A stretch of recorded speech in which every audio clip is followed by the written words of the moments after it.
ఒక క్షణం ఆగి ఆలోచించు. నీ కాళ్ల కింద ఉన్న ఈ భూమి ఒకప్పుడు మండుతున్న అగ్నిగోళంలా ఉండేది. అప్పుడు చెట్లు లేవు, నీరు లేదు, జీవం లేదు.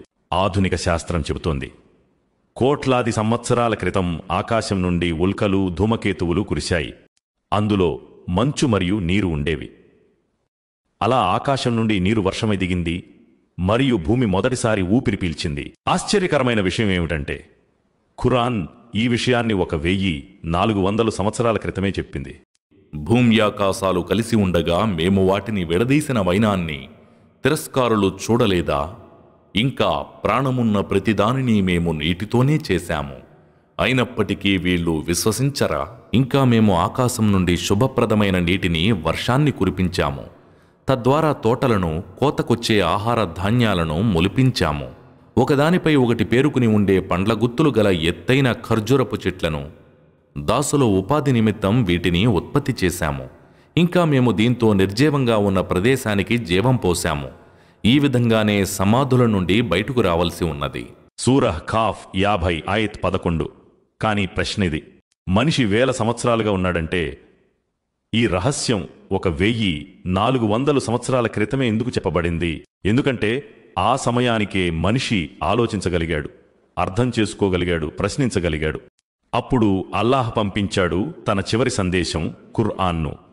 ఇది ప్రళయం వరకు ప్రతి మనిషికి మార్గదర్శకమైన పుస్తకం. ఆ సృష్టికర్తే భూమిని సృష్టించాడు, నీటిని అవతరింపచేశాడు, జీవం ప్రసాదించాడు.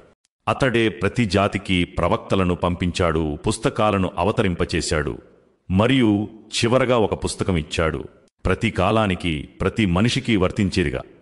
ఖుర్ఆన్ గతానికి మాత్రమే కాదు, అది నేటి శాస్త్రంతో, బుద్ధితో మరియు మనిషితో కూడా మాట్లాడుతుంది. అది చెబుతుంది బ్రహ్మాండం విస్తరిస్తోంది, పర్వతాలు భూమిలో గుద్దిన మేకుల్లా నిలిచాయి మరియు మనిషి ఒక బిందువైన నుఫ్తా, వీర్యం నుండి సృష్టించబడ్డాడు. ఇది అంతా నీకు జ్ఞానమివ్వటానికి మాత్రమే కాదు, నీ ప్రభువును తెలుసుకోవటానికి. ఆలోచించు, భూమి యొక్క రహస్యాన్ని 1400 సంవత్సరాల క్రితం తెలిపిన ఆ ప్రభువు నీ హృదయం, నీ బాధలు, నీ అంతిమ ఫలితం గురించి తెలీదా? ఇదే ఖుర్ఆన్. ఇది భూమి యొక్క వాస్తవాన్ని వెలికితీయడమే కాదు, జీవితానికి అర్థాన్ని కూడా వివరిస్తుంది.